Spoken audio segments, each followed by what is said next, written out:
The boy broke his left leg in August of 1878, climbing over a low chair in his mother's sitting room. He was 13 years old.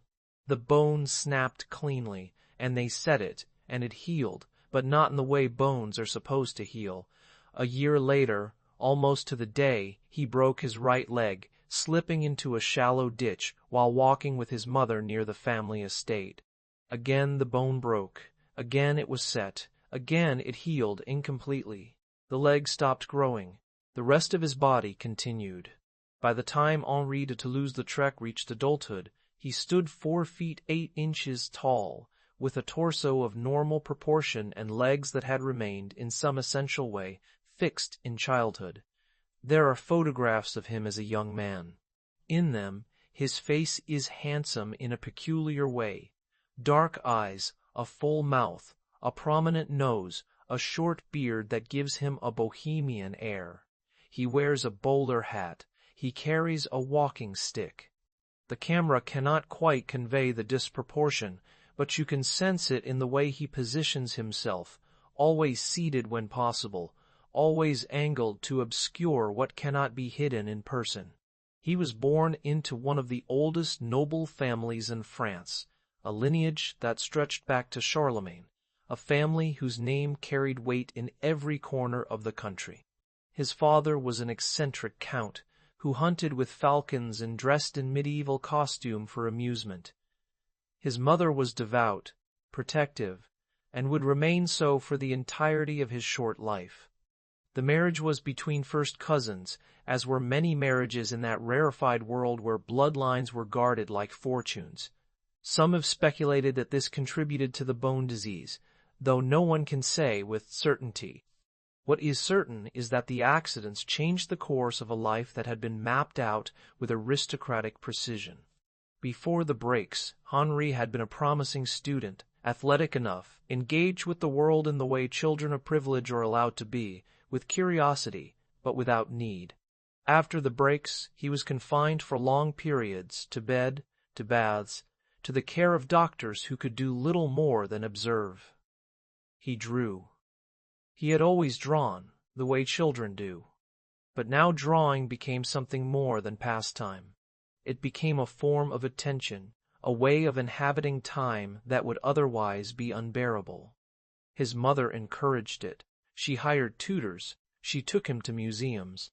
She understood, perhaps before he did, that the life he had been prepared for, a life of hunting and military service and the management of estates, was no longer available to him. By the time he was 16, he had decided, or perhaps it had been decided for him, that he would become an artist, not an amateur, not a gentleman painter, but a professional. This was not a common path for someone of his background. Art was acceptable as a pastime for the nobility, but to pursue it seriously, to enter the world of studios and academies and exhibitions, was to step outside the boundaries of class in a way that could not easily be undone. His father was indifferent. His mother was cautiously supportive. In 1881, Henri moved to Paris to study, first under René Princetel, a family friend who painted horses and military scenes, and then, more significantly, under Léon Bonnat and Fernand Cormon, two of the most respected academic painters of the day. Bonnat was a stern teacher, precise and unforgiving. He believed in the primacy of drawing, in the necessity of mastering anatomy and perspective, before attempting anything more adventurous. Henri worked under him for several months, producing careful, competent studies of the human figure, the kind of work that demonstrated facility but revealed little of the person behind it. Bonnat eventually told him, in a moment of unusual frankness, that his drawing was atrocious. It was not true, or not entirely true, but it reflected a mismatch of temperament. Bonnat's world was one of polish and decorum, of historical subjects rendered with academic rigor. Henri's instincts, even then, were moving in a different direction. He transferred to Fernand Cormon's studio, a more relaxed environment where students were encouraged to experiment, to find their own way. Cormon was known for his grand historical canvases. But he was also tolerant of modernist tendencies, and his studio became a gathering place for young artists who were beginning to question the assumptions of the Academy. It was here that Henri met Émile Bernard and, briefly, Vincent van Gogh. Van Gogh was older, more intense, already showing signs of the fervor that would consume him. They were not close, but they painted side by side for a time, two figures at the margins of the art world, each struggling with questions of form and color, and how to render the world as they saw it, rather than as they had been taught to see it. Henri's early work from this period shows a young artist learning his craft but not yet finding his voice. There are portraits of family members, studies of horses, landscapes of the countryside around the family estates. They are competent, sometimes more than competent, but they do not yet carry the charge of the work that would come later. He was still, in some sense, trying to be the painter his teachers wanted him to be. But there was something else emerging, visible in the margins and the unguarded moments. He was drawn to the figure, especially the female figure, and not in the idealized way of the Academy. He was interested in bodies, as they actually were, in motion, at rest, in states of undress that were not about seduction, but about the plainness of being human. He was interested in faces, particularly faces that carried some mark of experience, of weariness or joy or the complicated middle ground between the two. In 1884, at the age of 20, Henri moved to Montmartre. Montmartre, in the 1880s, was not yet the tourist destination it would become. It was a neighborhood on the outskirts of Paris, perched on a hill, overlooked by the unfinished scaffolding of the Sacré-Cœur Basilica, which was being constructed as a kind of penance for the sins of the Commune. The neighborhood was cheap, rowdy, and largely unpolished. It was home to artists and anarchists, to laundresses and laborers, to the cabarets and dance halls that provided entertainment for a city that was learning to think of leisure as a commodity. Montmartre was where you went if you could not afford the center of Paris, or if you had been pushed to the margins, or if you preferred the margins because they allowed for a kind of freedom unavailable elsewhere. Henri rented a studio on the Rue Tourlaque, not far from the Place Pigalle. He was still receiving an allowance from his family, enough to live on, enough to buy materials and pay models, but he was no longer living as an aristocrat. He dressed plainly, drank heavily, and spent his nights in the cafes and cabarets that lined the streets of Montmartre. He was recognizable, unavoidably so. His height, his walking stick, his habit of sitting at the same tables and ordering the same drinks. People knew him. He became a fixture. He began to paint the world around him, not the grand historical scenes or the pastoral landscapes that were the bread and butter of the Academy, but the people and places of Montmartre itself. He painted the performers at the cabarets, the prostitutes who worked the streets and the brothels, the circus entertainers who set up their tents in vacant lots. He painted them without judgment and without sentimentality, which is harder than it sounds. The instinct then as now is to ennoble the poor or to make them picturesque, to turn them into symbols of virtue or vice. Henri did neither. He painted them as people, which is to say, he painted them with the same attention he would give to anyone, and in doing so, he made visible a world that most of his contemporaries either ignored or caricatured. There is a painting from 1886 called At the Circus Fernando, the Ringmaster. It shows a circus ring, the earthen floor pale and dusty, and in the center a ringmaster in a black coat and top hat holding a long whip. To the right a clown in white, and in the background, barely visible, the faces of the audience. But the painting is not really about the ringmaster or the clown. It is about the space itself, the odd geometry of the ring, the way the figures are dwarfed by the emptiness around them. It is a painting about performance, about the strange contract between performer and audience, about the loneliness of being watched. Henri exhibited it at the Salon des Artistes Indépendants, a venue that had been created in opposition to the official salon, a place where younger artists could show work that did not conform to academic standards. The painting was noticed, but not widely. It would take a few more years for the world to catch up to what he was doing. He was a regular at a cabaret called Le Merleton, run by a man named Aristide Bruant, a singer and poet who performed songs about the lives of workers and criminals, delivered in a rough, confrontational style that was part of his appeal. Bruant wore a red scarf and a wide-brimmed black hat, and treated his audiences with a kind of affectionate contempt, insulting them in verse, making them laugh at their own expense. Henri admired him, or at least admired the performance, and began making illustrations for Bruant's songs, images that were printed in the cabaret's magazine and hung on the walls. These were not fine art in the traditional sense. They were commercial work, meant to be reproduced, to be seen by people who would never set foot in a gallery, but they were also the beginning of something new. Henri was learning to work in flat planes of color, in bold outlines and simplified forms, in compositions that could be read quickly and from a distance. He was learning, in other words, to think like a designer. It was also at Le Merleton that he began to understand the relationship between observation and participation. He was not just painting the performers, he was part of the world they inhabited. He drank with them, talked with them, listened to their stories. He was, in his way, one of them, an outsider among outsiders. His aristocratic background was known but largely irrelevant.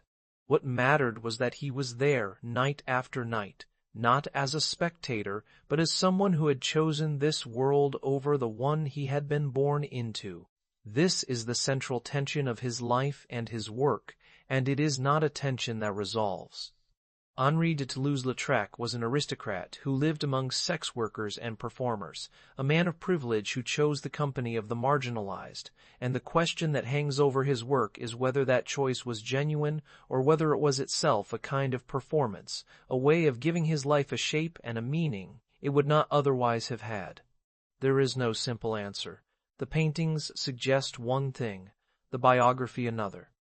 He was capable of great compassion, but compassion can also be a form of distance. He was capable of genuine friendship, but friendship does not erase the inequalities of circumstance.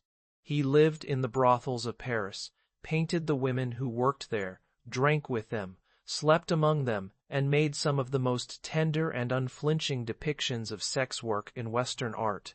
And he did all of this while maintaining the financial support of his family, while keeping one foot in the world he had supposedly left behind.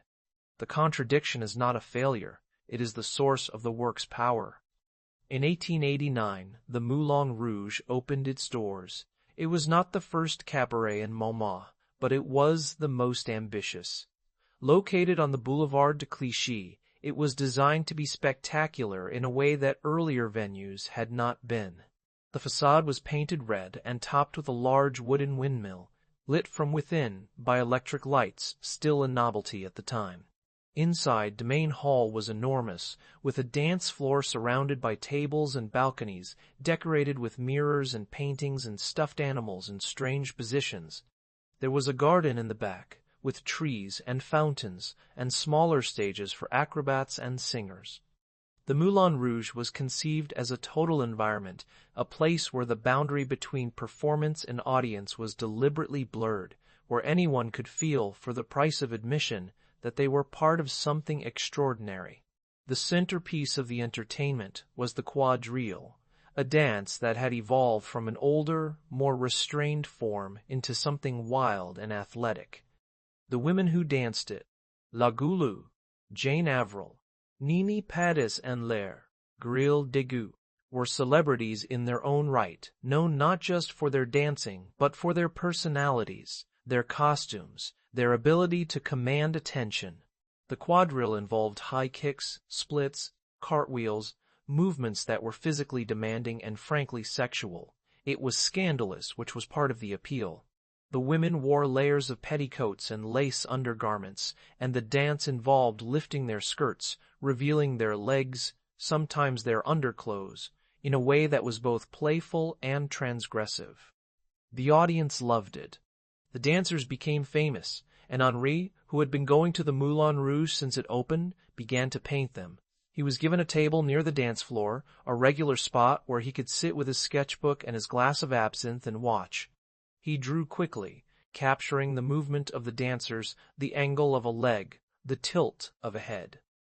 He was not interested in idealizing them. He was interested in the specificity of each body, each gesture. La Goulouet, whose stage name meant the glutton, was short and voluptuous, with a round face and a fierce stage presence. She danced with a kind of aggressive joy, daring the audience to look away. Jane Avril was taller, more delicate, with red hair and a melancholy air. She danced with a fluid, almost hypnotic quality, her movements less about spectacle and more about a kind of inward rhythm. Henri painted them both, over and over, but he painted them differently because they were different, and the paintings are not about the generic figure of the dancer, but about these specific women, in these specific moments. In 1891, the owners of the Moulin Rouge commissioned Henri to design a poster advertising the cabaret. It was not his first poster. He had done a few smaller pieces for other venues, but it was the first time he had been given a project of this scale with this much visibility. The poster would be printed in the hundreds, pasted on walls and kiosks throughout Paris, seen by thousands of people who would never see his paintings. It was an opportunity, but it was also a risk. Poster design was not considered a serious art form. It was commercial work, ephemeral, meant to be glanced at and forgotten. But Henri approached it with the same seriousness he brought to his paintings. The poster he created is called Moulin Rouge, La Goulou.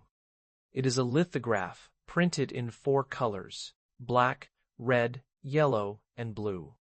The composition is spare and bold. In the foreground, seen from behind, is the silhouette of a man in a top hat and coat, dark and sharply defined. He is standing still, watching. Beyond him, in the center of the image, is La Goulou, mid-kick, her leg raised high, her white petticoats swirling around her. To the right is another dancer, a man known as Valentin le Désossé, the boneless one, a tall, thin figure in a black suit, his body contorted in a strange, angular pose. In the background, rendered in flat blocks of color, are the faces of the crowd, the glow of the gas lamps, the sense of a space that is both enclosed and infinite. The poster is extraordinary for several reasons. First, it does not look like other posters of the time, which tended to be cluttered with text and imagery. Every inch of space filled in an attempt to communicate as much information as possible. Henri's poster is the opposite. It is composed like a painting, with areas of emptiness that allow the eye to move, with a hierarchy of visual information that guides the viewer's attention. Second, it uses the language of Japanese prints, the flat planes of color, the bold outlines, the off-center composition, but adapts them to a Western context, to the specific task of advertising a specific place. Third, and most importantly, it captures something essential about the Moulin Rouge itself, about the experience of being there. The silhouette in the foreground puts the viewer in the position of the audience, watching from the edge of the dance floor. The dancers are distant but vivid, caught in a moment of movement that feels both frozen and ongoing. The poster does not just advertise the cabaret, it conjures it. The poster was pasted all over Paris in December of 1891. It was an immediate sensation. People stopped to look at it. They talked about it. Some were scandalized by the frankness of the imagery, the suggestion of sexuality, the depiction of a world that polite society preferred to ignore. Others were thrilled. The poster made La Goulou more famous than she already was. It made the Moulin Rouge synonymous with a certain vision of Montmartre, of Paris, of the Belle Époque itself. And it made Henri de Toulouse-Lautrec, for the first time in his career, a public figure. He designed more posters over the next several years. Ryan de Joy, in 1892, advertising a novel by Victor Joes showing a woman in a red dress laughing with an older man, a scene of flirtation and commerce rendered with a directness that bordered on caricature.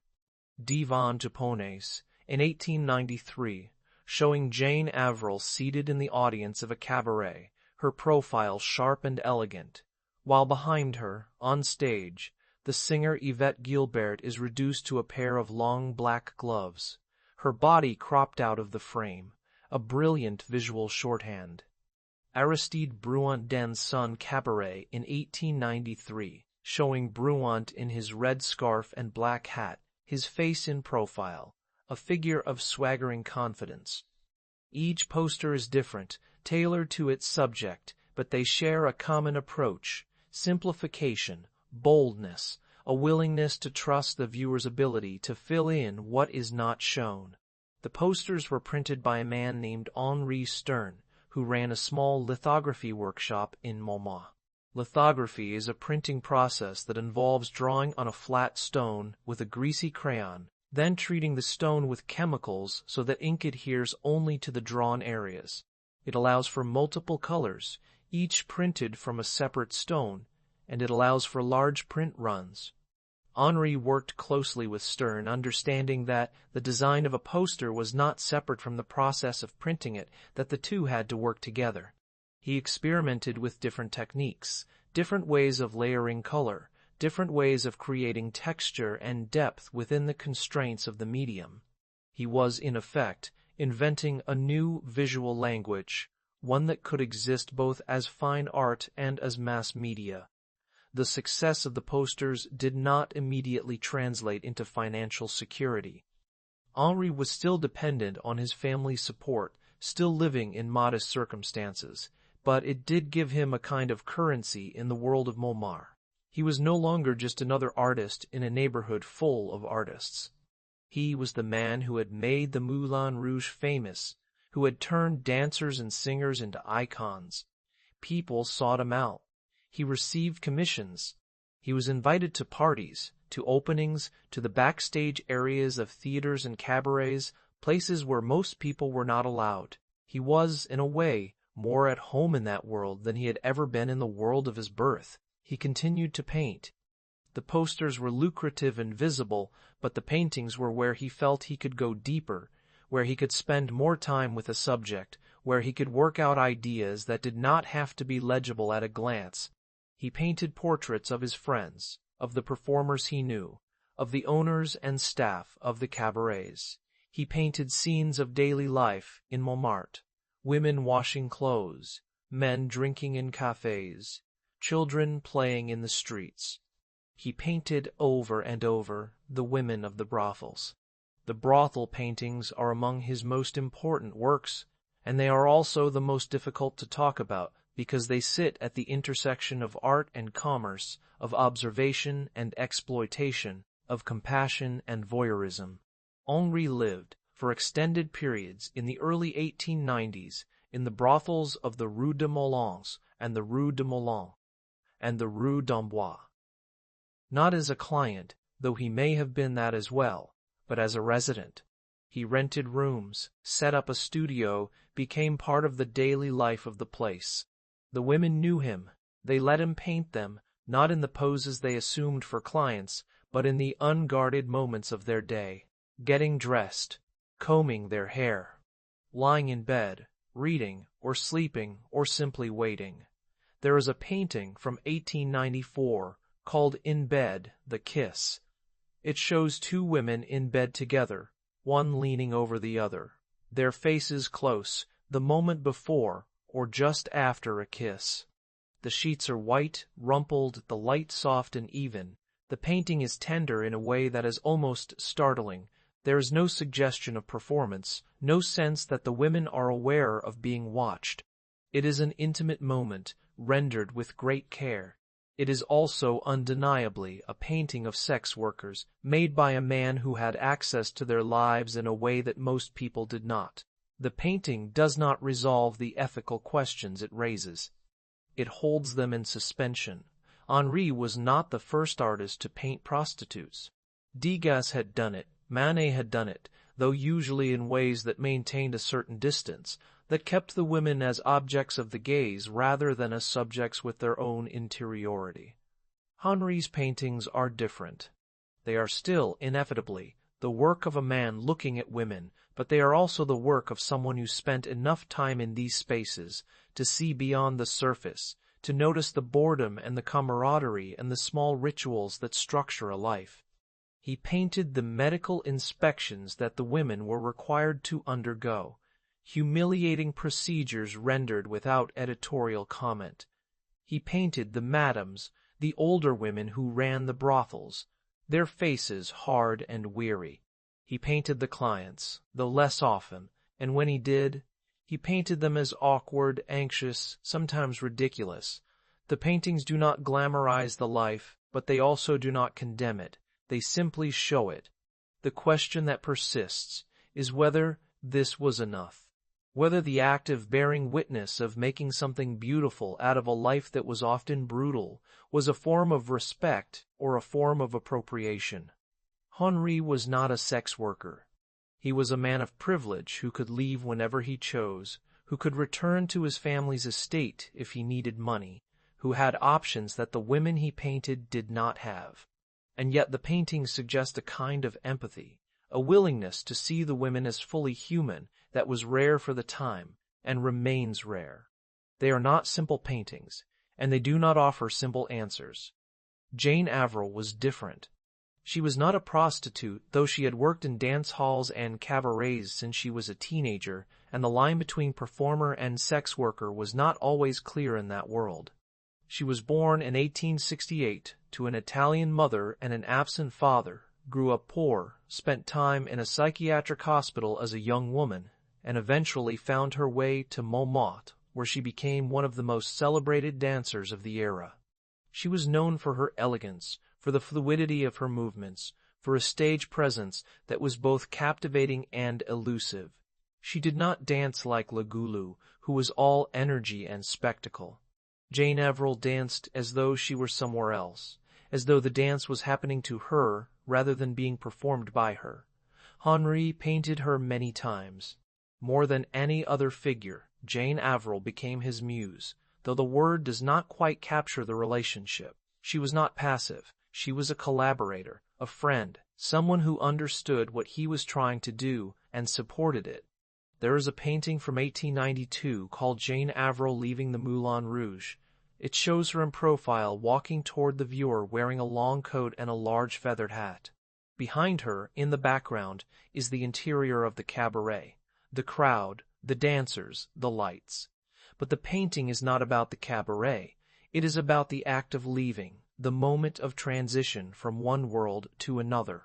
Jane Avril is moving toward the door, toward the street, toward a life outside the performance. Henri captures her in that threshold, neither fully inside nor fully outside, a figure defined by movement and by the refusal to be fixed in place.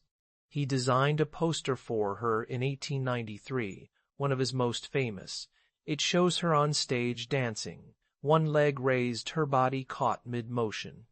In the foreground, grotesquely large, is the neck and scroll of a double bass, held by a musician whose face is not visible. The composition is radical, the bass cutting across the image in a way that should be jarring, but somehow is not. The poster is about music as much as it is about dance, about the relationship between sound and movement, about the way a performance is constructed from multiple elements. It is also simply a beautiful image, one that captures something essential about Jane Avril, about the way she moved through the world. They were friends. Henri painted her portrait as a gift, a small, oval image of her face, delicate and precise. She kept it for the rest of her life. When he was dying, she visited him. When he was gone, she spoke of him with a loyalty that suggests the affection was real, that whatever the complexities of their relationship, there was genuine connection. By the mid-1890s, Henri was working at a pace that seems, in retrospect, unsustainable. He was painting, designing posters, making lithographs, illustrating books and magazines, attending the cabarets and brothels and circuses that provided his subjects, and drinking, heavily and constantly. Absinthe, mostly, though also wine and cognac and whatever else was available. The drinking was part of the culture of Montmartre, part of the bohemian life he had chosen, but it was also, clearly, something more. It was a way of managing the pain in his legs, which was chronic and worsening. It was a way of managing the loneliness that comes from being always visible, always recognizable, always marked by the body that had been broken in childhood. It was a way of managing the gap between the life he was living and the life he might have lived if things had been different. His work from this period is astonishing in its range and its consistency. He was producing posters that are now considered masterpieces of graphic design, paintings that are held in major museums, lithographs that were printed in limited editions and are now highly sought after by collectors. He was working in a mode that combined the immediacy of illustration with the depth of fine art, and he was doing it at a level that few of his contemporaries could match. But the drinking was taking a toll. His health was deteriorating. His behavior was becoming erratic. There are stories of him showing up drunk to social events, of arguments and outbursts, of nights that ended in blackouts. In 1896, he was commissioned to create a series of lithographs by a publisher named Gustave Pellet. The series, titled Els, consisted of 11 prints depicting the daily life of women in a brothel. It is one of his most ambitious projects, and also one of his most overlooked. The prints show women washing, dressing, combing their hair, lying in bed, sitting alone. They are domestic scenes, quiet and unhurried, rendered with a tenderness that is almost uncomfortable to witness. There is no eroticism in the conventional sense. The women are not posed for the viewer's pleasure. They are simply present, engaged in the small repetitive tasks that fill a day. The series was not a commercial success. It was too quiet, too intimate, too far from what people expected when they thought of Toulouse-Lautrec. But it remains one of the clearest expressions of his artistic vision, of his belief that the act of seeing another person, really seeing them, is itself a form of care. He continued to frequent the Moulin Rouge, but the cabaret was changing. The initial novelty had worn off. The dancers were aging, moving on, being replaced by younger performers who did not have the same charisma, the same presence. La Goulou had gained weight, lost her agility, and was no longer able to perform the quadrille with the same energy. She left the Moulin Rouge and tried to set up her own show at a fair, but it was not successful.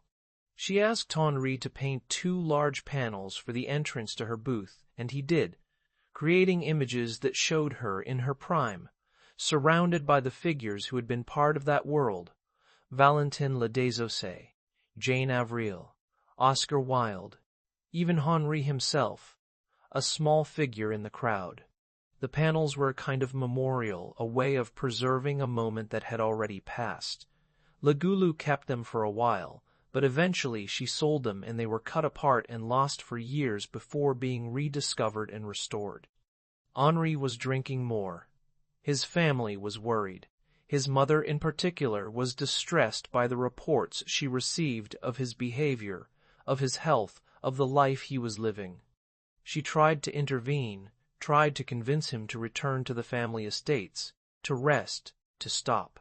He would agree sometimes, and spend a few weeks or months away from Paris, painting landscapes, visiting relatives, trying to slow down. But he always returned to Montmartre, to the cabarets and brothels, to the world that had become, in some fundamental way, the only world that made sense to him. In 1898 he went to London. He had been invited by a gallery to exhibit his work, and he went accompanied by friends and spent several weeks there, visiting theaters and music halls, making sketches of the performers. He met Oscar Wilde, who was living in exile after his release from prison, and they talked, though there is no record of what was said. He painted, but less than usual. He was tired. The trip to London was an attempt to find new subjects, new energy, but mostly what he found was more of the same. Performers on stage, audiences watching, the ritual of entertainment that had been his subject for more than a decade. Back in Paris, his health continued to decline. He was suffering from syphilis, which he had likely contracted years earlier, and the disease was progressing, affecting his nervous system, contributing to the tremors and the periods of confusion that were becoming more frequent. The drinking was no longer a choice in any meaningful sense. It was a dependency, a need, and the need was consuming him. In March of 1899, he suffered a mental and physical collapse. He was found in his studio, delirious, unable to walk, unable to care for himself. His family intervened, and he was taken to a sanatorium in Neuilly, a facility that specialized in treating alcoholism and nervous disorders. He was there for several months. The doctors insisted he stop drinking. He did, or at least he tried. The withdrawal was brutal. He experienced hallucinations, tremors, insomnia, paranoia. He was convinced that people were trying to harm him, that he was being watched, that he was in danger. The doctors kept him under observation. His mother visited regularly, sat with him, tried to reassure him. During his time in the sanatorium, he made a series of drawings from memory, circus scenes mostly, depicting clowns and acrobats and horses, rendered with a precision that was remarkable, given his condition. The drawings were a way of proving to himself, and to the doctors, that his mind was still intact, that he was still capable of working. They were also a way of passing time, of imposing structure on days that would otherwise have been unbearable.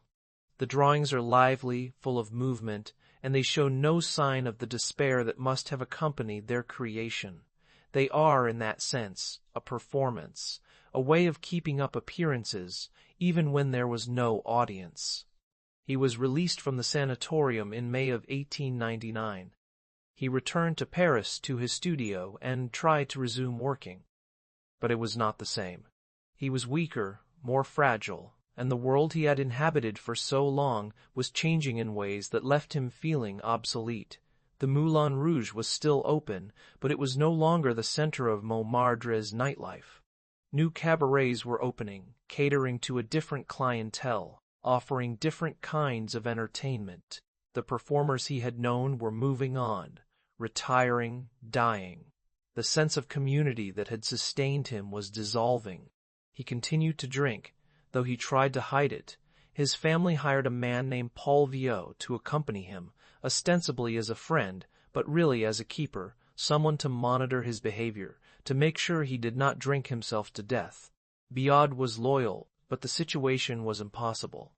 Henri resented the supervision, resented the implication that he could not be trusted to take care of himself, and he found ways to evade Viot's watchful eye, to sneak drinks, to maintain the habits that were killing him.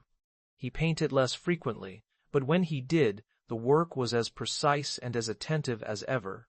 There is a painting from 1900 called An Examination at the Faculty of Medicine, Paris. It shows a group of doctors and medical students gathered around a patient, a formal scene rendered with a surprising warmth. The painting is based on a specific event. Henri attended a public medical examination as a spectator, and it reflects his ongoing fascination with the rituals of professional life, with the way people present themselves in public, the masks they wear. It is not one of his most famous paintings, but it is a reminder that even at the end, he was still looking, still paying attention. In the spring of 1901, he traveled south to his family's estate at Malrome, accompanied by his mother. He was weak, in pain, barely able to walk. The paralysis that had begun in his legs was spreading. He suffered a stroke in August, a minor one at first, but then a second, more severe. He was bedridden. His mother stayed with him, as she had always stayed with him, and he died on September 9th, 1901, 2 months short of his 37th birthday. His last words, according to his mother, were about his father, about the complicated relationship between them, about the desire even at the end, for reconciliation or understanding or simply acknowledgement. He was buried in the cemetery at Saint-André-du-Bois, not far from the estate. His mother commissioned a tomb, a simple stone marker. The funeral was attended by family, by a few friends from Paris, by people who had known him in Montmartre. Jane Avril was there. Le Goulou was not. She may not have heard the news in time, or she may have been unable to make the journey. The art world, such as it was, took note of his death, but the response was muted. He was not yet recognized as a major figure. That would come later. His mother, the Comtesse Adèle de Toulouse-Lautrec, spent the remaining years of her life managing his estate, organizing exhibitions, working to preserve his reputation. She was protective, sometimes overly so, uncomfortable with the more scandalous aspects of his work, with the brothel paintings and the depictions of nightlife that she felt did not reflect the son she had known. But she understood, or came to understand, that the work was what would endure, that it was more important than her discomfort, and she allowed it to be shown, to be sold, to enter the collections of museums and private collectors around the world.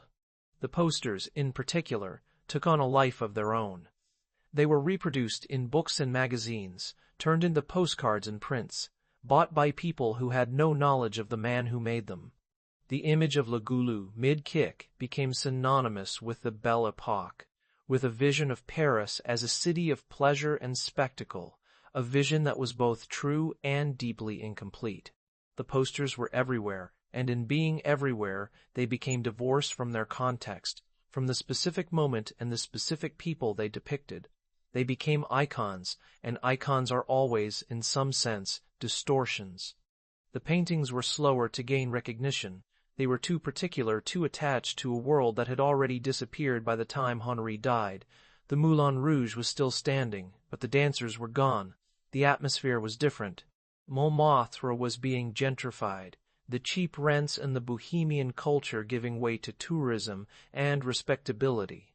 The brothels were closing, or being driven underground. The world that Henri had painted with such care and attention was vanishing, and the paintings were becoming historical documents, records of a time and a place that no longer existed. But as the years passed, the paintings began to be seen differently. The compassion that Henri had brought to his subjects, the refusal to judge or idealize, started to be recognized as a form of artistic integrity, a way of working that was both deeply personal and broadly humanistic. The brothel paintings in particular were reassessed. They were no longer seen as merely scandalous or prurient, but as serious explorations of a world that most people preferred to ignore. The women in the paintings were no longer just prostitutes, a category that flattened them into a single identity, but individuals, each with her own face, her own posture, her own way of being in the world. The question of voyeurism, of whether Henri's gaze was exploitative or empathetic, did not go away. It cannot go away, because it is built into the structure of the work, into the fact that he was a man painting women, a person of privilege painting people without privilege, someone who could choose to be there and choose to leave. But the paintings themselves refuse to settle the question. They hold it open. They invite the viewer to look, and in looking, to ask what it means to see another person, to represent them, to make them the subject of art. There's a painting from 1896 called The Sofa. It shows a woman lying on a red sofa, her body relaxed, her face turned away from the viewer. She is wearing a white blouse and dark skirt, and the painting is mostly about color and form, the way the red of the sofa contrasts with the pale wall behind it, the way the woman's body curves into the space. It is a painting about rest, about the private moment, about the self when it is not performing for anyone. The woman's face is not visible, and so she remains anonymous, but the anonymity is not a failure. It is a choice, a way of protecting her, of allowing her to exist in the painting without being fully exposed. The painting is tender, and the tenderness is not about possession or desire. It is about the simple act of allowing someone to be. Henri's work influenced a generation of artists who came after him. The poster designs, in particular, became a model for the Art Nouveau movement, for the way that commercial art could also be fine art, that the two did not have to be separate. Artists like Alphonse Mucha, Jules Charette, and later the designers of the Vienna Secession looked to Henri's posters as proof that graphic design could be a serious artistic practice, that it could carry the same weight and the same ambition as painting or sculpture. The boldness of the compositions, the simplification of form, the use of flat color, these became the visual language of modernity, the way that cities advertised themselves, the way that culture was consumed. The paintings influenced a different group of artists, those interested in the depiction of modern life, in the figure as it actually existed rather than as it was idealized.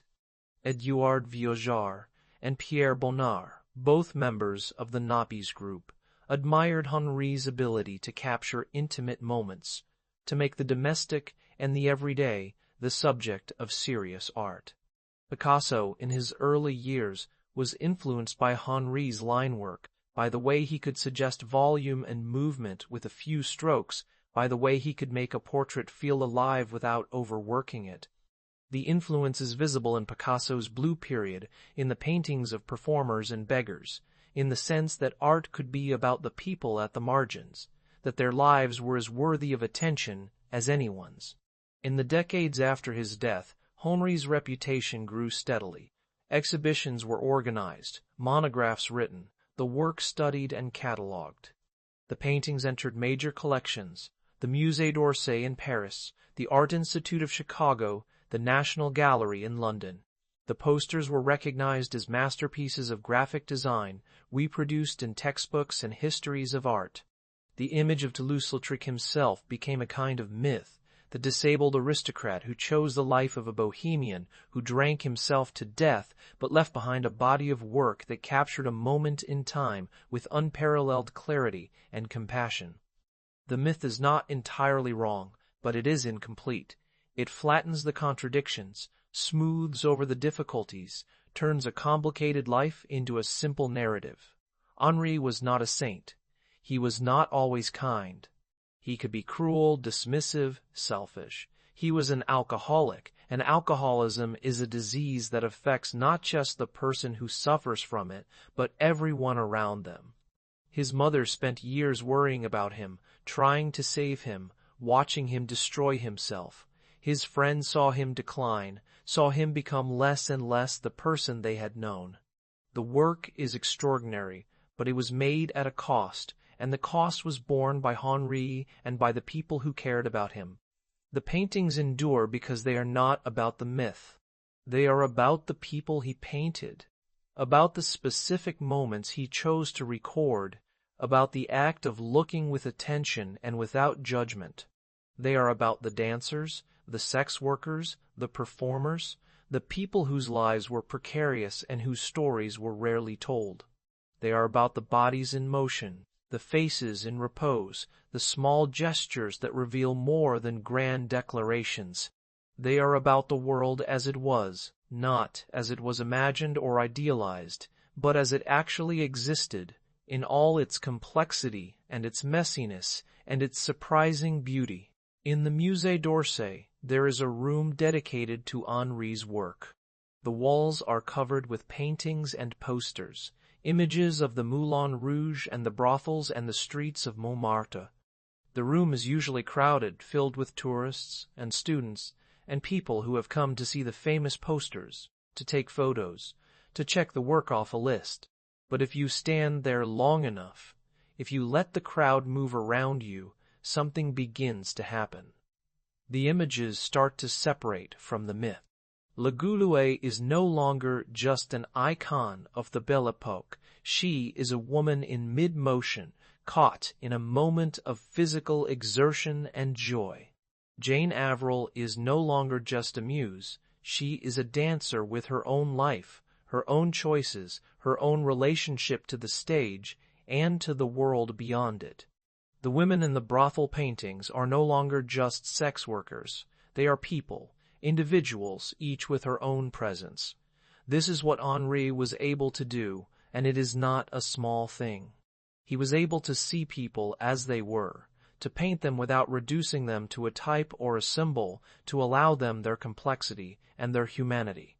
He was able to do this because he spent time with them, because he chose to live in the world they inhabited, because he was, in his way, one of them. The choice was not without its problems, not without its ethical ambiguities, but it was genuine, and the paintings are the proof of that. The legacy of Henri de Toulouse-Lautrec is not just the posters, though the posters are part of it. It is not just the paintings, though the paintings are central.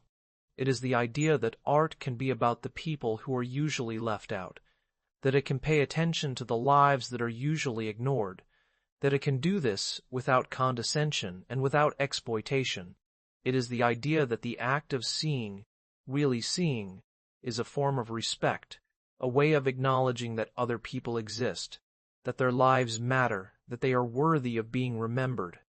The brothel paintings in particular remain challenging.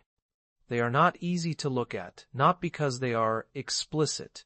They are not, at least not in the way we usually mean, but because they ask the viewer to sit with discomfort, to think about what it means to look at someone who did not have the power to refuse being looked at. They ask whether it is possible to depict exploitation without exploiting, whether compassion can ever be enough, whether the act of making art out of suffering is justified by the quality of the art. These are not questions with simple answers, and Henri's paintings do not provide them. They simply hold the questions, and in holding them, they keep the conversation alive. There is a photograph of Henri from the late 1890s, taken in his studio. He is seated, wearing a paint-stained jacket, a hat pushed back on his head. His face is tired, the lines around his eyes deep. He is holding a palette, but he is not looking at it. He is looking at the camera, directly, with an expression that is hard to read. There is no smile, no attempt to charm. It is the face of someone who has spent years looking at other people, and is now, briefly, allowing himself to be seen. The photograph is not flattering, but it is honest, and honesty was what Henri valued in his work and in his life. He died young, too young, and there is no way to know what he might have done if he had lived longer, if he had stopped drinking, if his health had not failed him. But the work he left behind is enough. It is more than enough. It is a record of a time and a place, of a group of people who lived at the margins of society, whose lives were difficult and often short, but who had their own dignity, their own beauty, their own claim on our attention. Henri saw them, and he painted them, and in painting them he gave them a kind of permanence, a way of continuing to exist long after they were gone.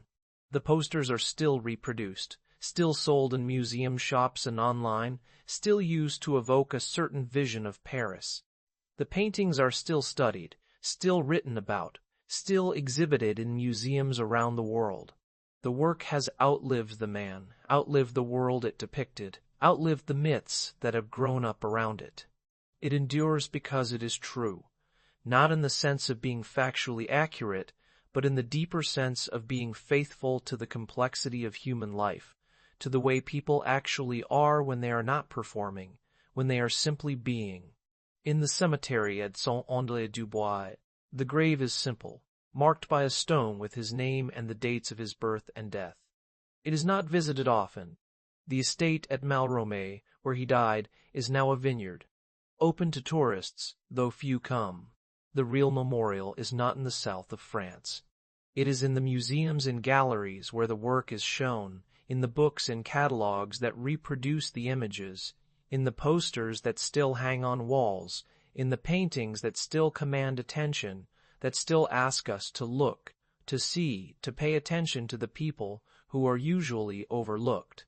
Henri de Toulouse-Lautrec was an aristocrat who became a bohemian, a man of privilege who chose the company of the marginalized, a painter who became a poster designer, a person whose body was broken but whose eye was clear.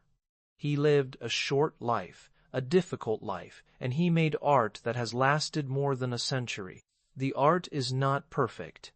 It carries the contradictions of the life that made it, the tensions between observer and participant, between compassion and voyeurism, between the desire to document and the desire to belong. But it is honest, and it is beautiful, and it asks us to see the world and the people in it with the same attention and the same care that Henri brought to his work. And in the end, that is what remains. Not the myth, not the posters stripped of their context, not the image of the drunken artist dying young, but the work itself. The paintings and prints and posters, the images of dancers and performers and sex workers, the moments of rest and motion, of joy and weariness, of people being people. The work remains, and it continues to do what it has always done. It asks us to look, to see, to remember that the people at the margins of society are not symbols or statistics or categories. They are individuals, each with a face, a body, a life. Henri saw them, and he painted them, and in painting them, he gave them a way to be seen by everyone who comes after. That is the work, and that is the legacy, and that is enough.